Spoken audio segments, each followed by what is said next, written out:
નર્મદા નદીનો એક વેરાન ટાપુ.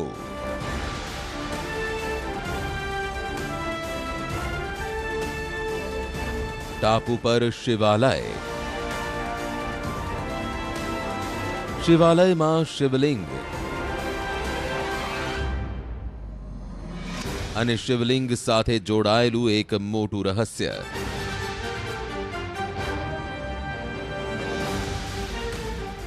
नर्मदा नदी के बीचों बीच एक टापू और उस टापू पर बना एक मंदिर और उस मंदिर के बारे में हजारों किंवदंतियां, हजारों कहानियां। वहां पर कोई आदमी आता है जो पूजा करके चला जाता है, वहां पर अकेले कोई भी नहीं रह सकता। रात में इस मंदिर में रुकना इम्पॉसिबल है। ये मैं नहीं कह रहा, 1 2 3 4 5 और इन जैसे सैकड़ों ऐसे लोग हैं जो इन गाँव में और आसपास रहते हैं, जिन्होंने कहानियां सुनी है और हजारों सालों से सुनते आए हैं। કોણ છે તે જે ચૂપચાપ આવી શિવલિંગની પૂજા કરી ચાલ્યા જાય છે? દિવ્ય આત્મા છે, અદ્રશ્ય શક્તિ છે. લોકો કહે છે કે તે અશ્વત્થામા છે. દાવા મુજબ અશ્વત્થામા શ્રી કૃષ્ણના શાપનો બોજ લઈને ધરતી પર આજે પણ ભટકી રહ્યો છે. मैं तुम्हें श्राप देता हूं अश्वत्थामा, आजीवन ऐसे सड़ते रहो। કહાની ભલે જૂની હોય પણ પડતાલનો અંદાજ એકદમ નવો છે. અમારી ટીમ શિવલિંગની સામેથી હલશે પણ નહીં. આ વખતે કોઈ કેમેરો નહીં પડે, કોઈ હલચલ પર અમે દોડીશું નહીં. પછી શું થશે? બસ આરામથી બેસો અને જોવા માટે તૈયાર થઈ જાઓ. એક દિલ ધડક પડતાળનું ચોંકાવનારું પરિણામ.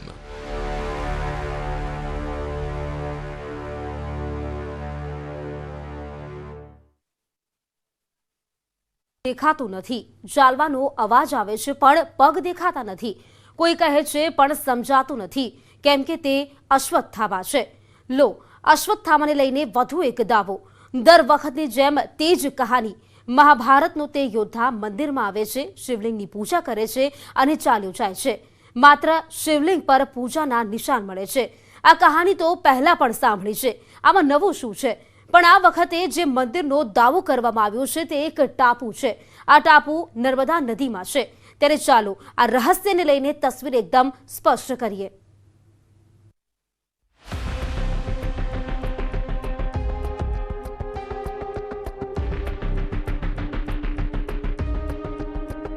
બસ બહુ થયું હવે. નહીં અશ્વત્થામા સાથે જોડાયેલા કેટલાય દાવાઓ સાંભળ્યા, કેટલીય પડતાલ કરી. આજે આ કહાનીને અંજામ સુધી જરૂર પહોંચાડીશું. પૌરાણિક ગ્રંથોમાં 7 લોકો ચિરંજીવી હોવાની વાત કરવામાં આવી છે. તેમાં એક નામ અશ્વત્થામાનું પણ છે. તેના વાત પર વિશ્વાસ કરી અસીરગઢની તપાસ કરી. ઉત્તર પ્રદેશના લખીમપુર ખીરીની પણ પડતાલ કરી. હવે અમે નવા મિશન પર છીએ. મધ્યપ્રદેશના ઝાબુઆનું અલીરાજપુર.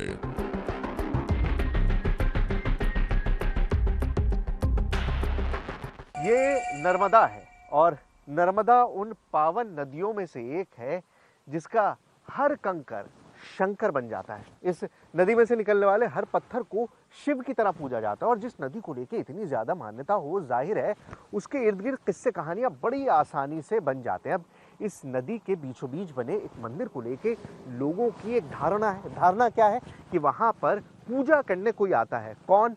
अश्वत्थामा। लेकिन इस कहानी के पीछे सच्चाई कितनी है, क्या वाकई कोई हकीकत है? यही जानने के लिए आज आधी हकीकत आधा फसाना की टीम मौजूद है अलीराजपुर में। આ વિસ્તારમાં પહોંચતા જ અમે તે વ્યક્તિ સાથે મુલાકાત કરી જેને અમે આ દાવા અંગેની જાણકારી આપી હતી. તેને ચોંકાવનારી કેટલીક વાતો કરી.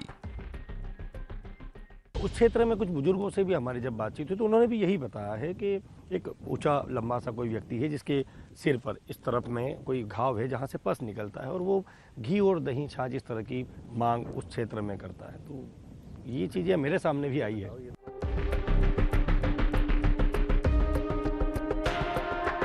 તે ટાપુ જ્યાં શિવ મંદિર છે તે આ ગામ પાસે જ છે. લોકો વારંવાર ત્યાં જાય છે.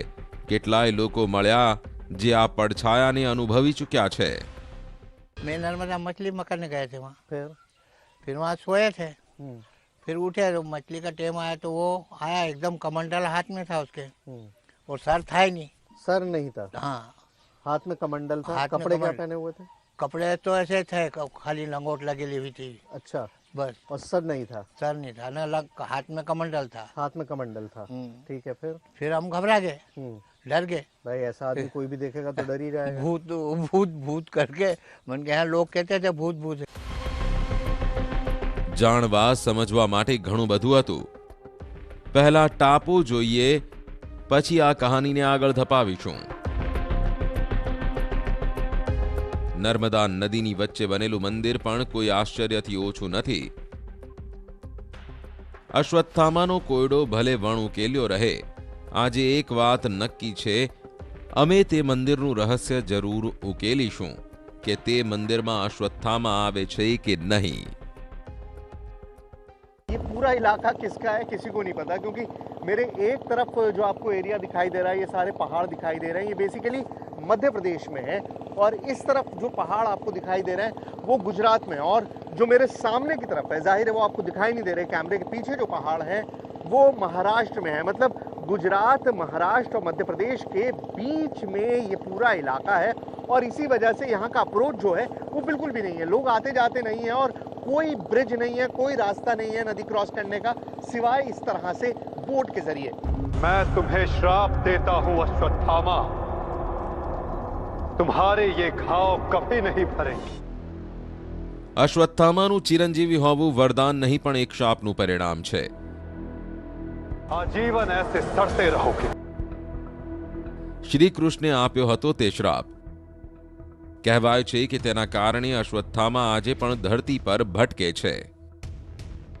और कलयुग तक समस्त संसार को संदेश दो कि पाप का भार असहनीय होता है। नहीं नहीं नहीं नहीं नहीं वासुदेव, वासुदेव मुझे क्षमा कर दीजिए, मुझे मृत्यु दे दीजिए वासुदेव, परंतु ऐसा मत कीजिए। આ અદ્ભુત જગ્યા છે. ચારે બાજુ જળ જ જળ, વચ્ચે ઊંચી જગ્યા અને તેના પર મંદિર. મંદિરની અંદર શિવલિંગ.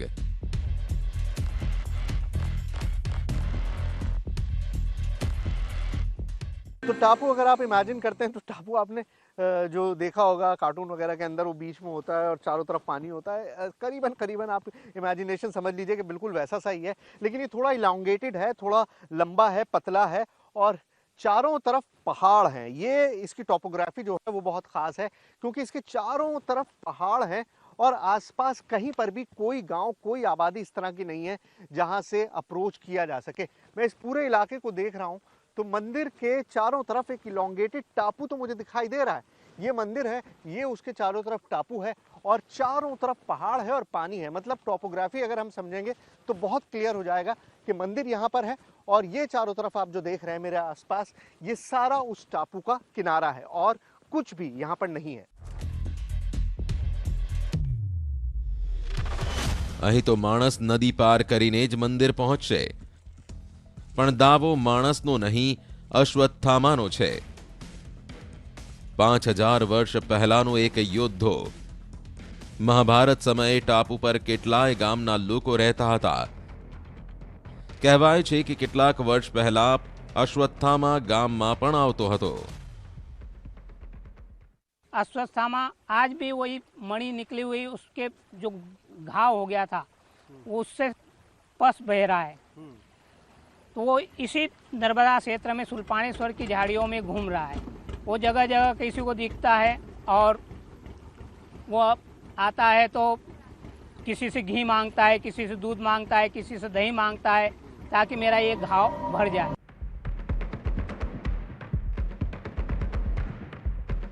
સવાલ તે થાય છે કે અશ્વત્થામા જ કેમ? કોઈ ગામનો માણસ કેમ નહીં? શિવલિંગની પૂજા કોઈ પણ કરી શકે છે. અહીં તો કોઈ પણ આવી શકે છે। होने की जहाँ तक बात है, तुम्हें नहीं लगता कि हो सकता है कोई गांव वाला वहां से आ जाता हो या उस किनारे से आ जाता हो? नहीं, आने के सब दूर तो पानी पानी है, तो आएगा कैसा आएगा वो? पानी तो है चारों तरफ। हाँ, वो इतने गहरे पानी के तैर भी नहीं सकता व्यक्ति, नहीं तैर सकता। हाँ, कोई चांस नहीं है। नहीं, चांस नहीं आने का। पानी तो गहरा है। नर्मदा सबसे गहरी नदियों में से एक है हिंदुस्तान की, और वाकई मतलब जितना चौड़ा किनारा है वहां से तैर के तो नहीं आ सकता, बोट से तो आ सकता है। हाँ, बोट से आ सकता है, बोट से आ सकता है, छोटी नाव है उनसे आ सकता है। हाँ, तो हो सकता है कोई रोजाना आ जाता हो। देखा नहीं देखा किसी ने नहीं है, बोट किसी ने नहीं देखी आज तक यहाँ पे, क्योंकि शाम के बाद। अच्छा ये बताओ, शाम के बाद यहाँ पे रुकते क्यों नहीं है? शाम के बाद में कोई नहीं रुकता, सब चल जाते हैं। અપશુકન થાય છે, કેટલીય કહાનીઓ હોય છે, એટલે ગામના લોકો જતા રહ્યા। અમે પણ કોઈને ન રોક્યા।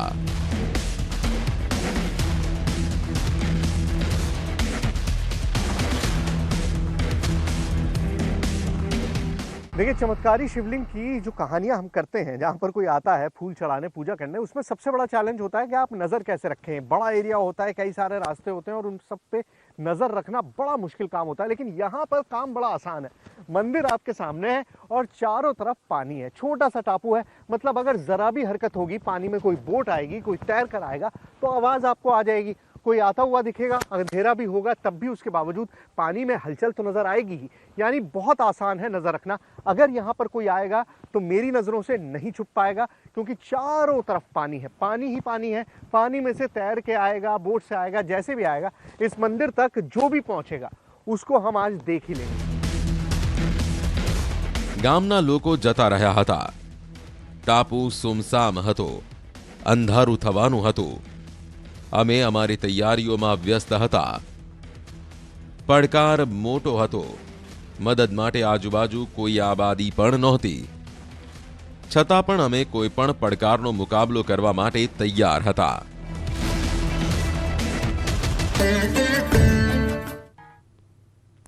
અશ્વત્થામાની પડતાળ પહેલા પણ કરી હતી। દર વખતે મંદિર કોઈ ગામમાં કે જંગલમાં જોવા મળતું, પણ આ વખતે મામલો અલગ છે। અમારી ટીમ એક ટાપુ પર હતી, જે 600 મીટરના વ્યાસમાં ફેલાયેલો હતો। જે પણ આવશે તેને નદી પાર કરવી પડશે। મંદિર પણ નાનું હતું, શિવલિંગ પણ હંમેશા નજરની સામે। હવે રાત્રે જે પણ થશે તે આંખોથી જોવા મળશે।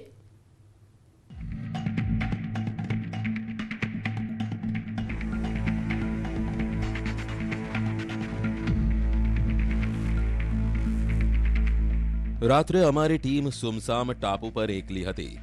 ચારે બાજુ અંધારું હતું।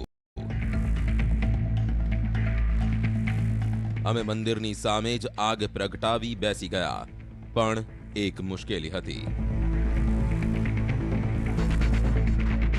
सूरज जब डूबा था तो उसके बाद लगा था कि भाई चलो सब बहुत आसान होगा, एक टापू है, एक मंदिर है, आराम से चारों तरफ देखेंगे। लेकिन अब जब बिल्कुल अंधेरा हो चुका है, जब इतना ज़्यादा अंधेरा हो गया है कि चंद मीटर आगे का भी मुझको दिखाई नहीं दे रहा। और अब इसे किस्मत समझिए, कुछ भी समझिए, आज बिल्कुल अंधेरी रात है, चांद बिल्कुल भी नहीं है। अब ऐसे में आपको एक रत्ती भी दिखाई नहीं दे रहा आसपास, आपको 1 मीटर का भी दूर दिखाई नहीं दे रहा, आपको कुछ नज़र नहीं आ रहा है सिवाय उसके जहाँ पे हमने अपनी लाइट से रोशनी डाली हुई है मंदिर पे, या इस आग के आसपास, या हाथ में जो टॉर्च है उससे आप काम चलाइए।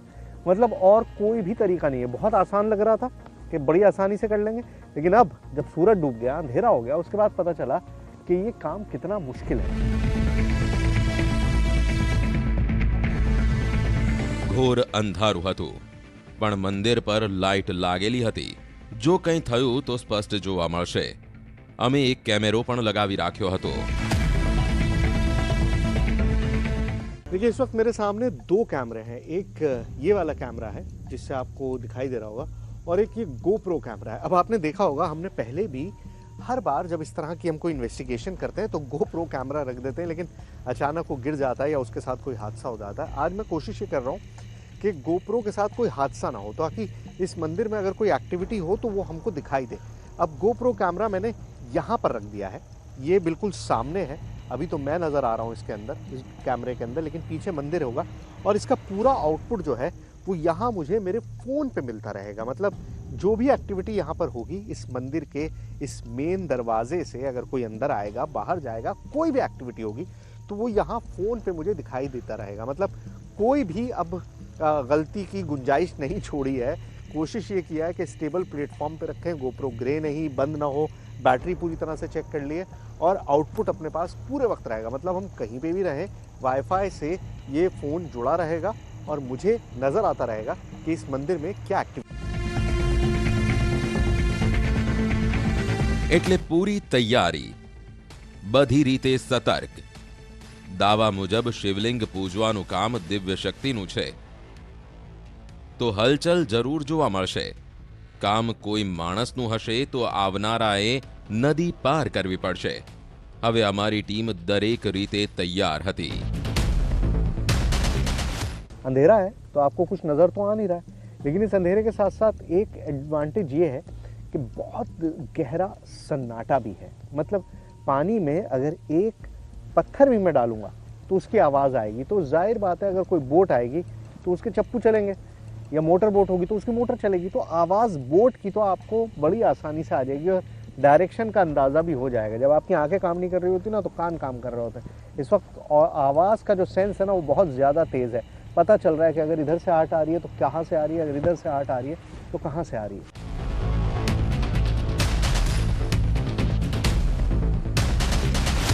અમે પહેરો ભરી રહ્યા હતા। બધું ધ્યાન મંદિર પર હતું। દરવાજો પણ ખુલ્લો હતો। શિવલિંગ પણ પૂરી રીતે ચોખ્ખું। જોઈએ સવારે શું પરિણામ આવે છે। પણ એક મુશ્કેલી હતી। ચારે બાજુ પાણી હતું એટલે રાતના ઠંડી પણ વધતી ગઈ।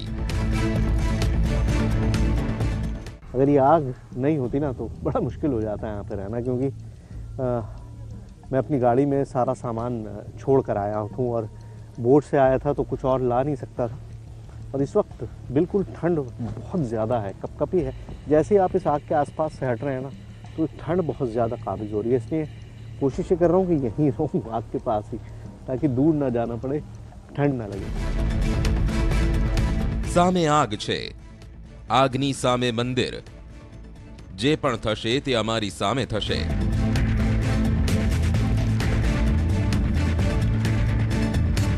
ત્યારે મોટર બોટનો અવાજ આવ્યો।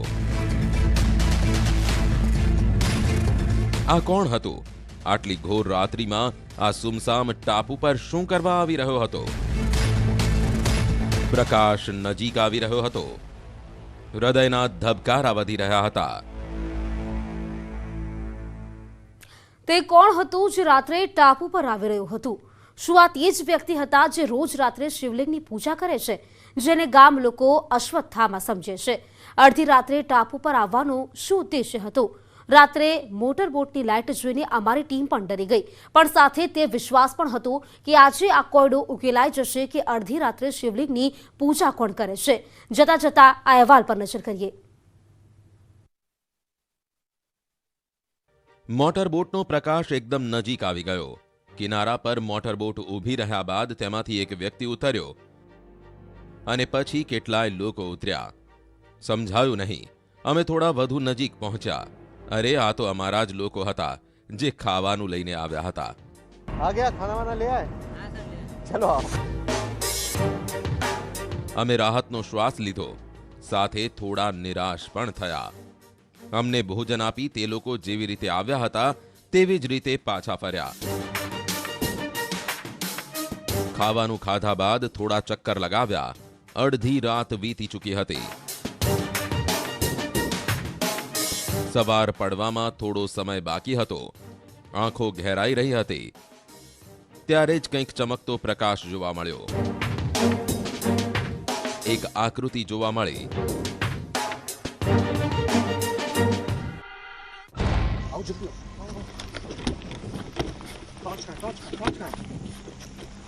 नहीं है यार, अंदर होगा, आगे चलते हैं। कोई गया है? हाँ, आगे चलता हूँ। नहीं भाई, कहाँ जाओगे वहाँ? कहाँ अंधेरे में जाओगे? अरे पानी ही तो है, उसके आगे कोई रास्ता थोड़ी है, कहीं ना कहीं तो कोई होगा ही। आओ यार, मत रुको अब, आओ। પણ કોઈ દેખાયું નહીં। ખબર ના પડી કે કોઈ હતું કે નહીં। ઊંઘના કારણે આંખોને કોઈ ભ્રમ તો નહોતો થયો ને, તે ખાતરી કરવી જરૂરી હતી। आइए जरा मंदिर में आइए, देखें कि पूजा हुई है नहीं हुई। आओ जल्दी आओ।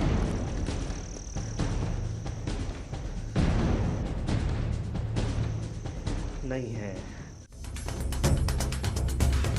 હવે કોઈ શંકા નહોતી, શિવલિંગ પર પૂજાની કોઈ નિશાની નહોતી, એટલે મામલો હજુ અમારા નિયંત્રણમાં હતો। પહેલા બોટની લાઇટે ચોંકાવ્યા, પછી આ આકૃતિએ, પણ શિવલિંગ એકદમ ચોખ્ખું હતું। હવે સવાર પડવાની હતી। देखिए वक्त के साथ ये आग के अंगारे भी राख में तब्दील हो गए और अब ये रात भी सुबह में तब्दील होने वाली है।